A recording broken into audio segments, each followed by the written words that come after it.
ఓ పిల్ల, నీకు ముచ్చటరికేనా? ఏం ముచ్చట బుజ్జి? మా ఊర్లో ముసలాయనను పాము కొట్టి చచ్చిపోయిండట. ఆయన పగబట్టినట్టుంది, ఆయనతో నిన్ను చచ్చిపోయిండు. పగబట్టిందా? పగబట్టి పాము చంపుతుందా బుజ్జి గీ కాలంలో? నీకు తెలియదా పాము పగ? పాము పగ అంటే తెలుసు గాని మనుషుల్ని చంపెత్తది అని చూడలే, అంటే విన్నా గాని. గట్లనే పాము పగబట్టిందట, చచ్చిపోయిండట ఆయనతో ముసలోడు. వామ్మో పాపం. ఈ మనుషుల పగలు పాము పగలు అయితే భలే ఉంటాయిగా బుజ్జి. అవు, నీకు మనుషుల పగలు పాము పగలు తెలుసు గాని కాకి పగ తెలుసా? అవు ఎరికే. ఇంకా బలగన్ సినిమాలా పిట్టకెడితే అది ముట్టది, అది పగనేనే.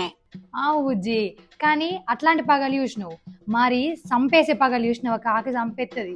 ఏం మాట్లాడుతున్నావు? ఇంకా కాకి చంపుతుంది ఎక్కడన్నా? జోకులు చేయకు ఫస్ట్ నువ్వు. అయ్యో, ఇలా అదే ముచ్చట పట్టుకొచ్చిన, నాకు గమ్మత్ అనిపించింది ఇన్నాక. అంటే ఎవరికి తెలియదు ఈ విషయం దాదాపు, అందుకే ఇలా అదే పట్టుకొచ్చిన. ఇను బుజ్జి వాళ్ళతో పాటు. అందరికీ నమస్కారముల్లా, ఎట్లున్నారు? మేమైతే మస్తున్నాం. అయితే నేను ఒక మంచి ముచ్చట పట్టుకొచ్చిన. ఇది కొంతమంది తెలిసి ఉంటది, తెలియకుండా ఉంటది, అందుకే తీసుకొచ్చిన. కాకి పగాట 17 సంవత్సరాలు ఉంటుంది అటుల్లా. 2006లో ఒక శాస్త్రవేత్త ప్రయోగంలో ఇది ఎరికైందట. వామ్మో, నేనైతే నార్మల్ గా ఊర్లల్లో చెట్ల మీద పిట్టగూడులు పెడితే మనం పొయ్యిగిట్ట దాన్ని పాడి ఎత్తే కాకి మాత్రం గుర్తుంచుకొని పగబడుతుందని విన్నా.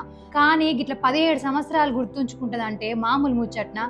ఇది అందరూ తెలుసుకోవాలని పట్టుకొచ్చిన. ఎందుకంటే మనకు మనుషుల పగలు పాము పగలు ఇవన్నీ తెలుసు, కానీ కాకి పగ బలగన్ సినిమాలో దాదాపు చూపించారు.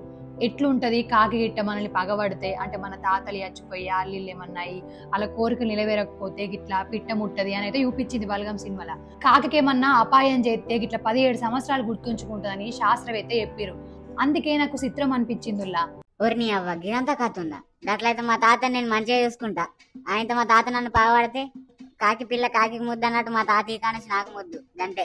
అవు బుజ్జి, మీ తాత కాయంతే మన చచ్చిపోయి నిన్ను పగబట్టి 17 సంవత్సరాలు పగబట్టింది అనుకో, ఏం చెప్తావు ఇంక నువ్వు? అందుకే మంచిగా చూసుకో మీ తాతని. మంచిగా చూసుకుంటా ఇప్పటి నుంచి. అబ్బో గింత పెద్ద కథ ఉందని నేను ఎప్పుడు అనుకోలే కాకి మీద. అవు బుజ్జి, ఇదిలా ఇలాంటి ముచ్చట కొంచెం చిత్రం అనిపించి తీసుకొచ్చిన. మళ్ళొక్క మంచి మంచి ముచ్చట్లతో మేము ముంగడికి వస్తాం. గంతవరకు చూసుకునే ఉండదు మన వంశీ ఛానల్. Bye bye.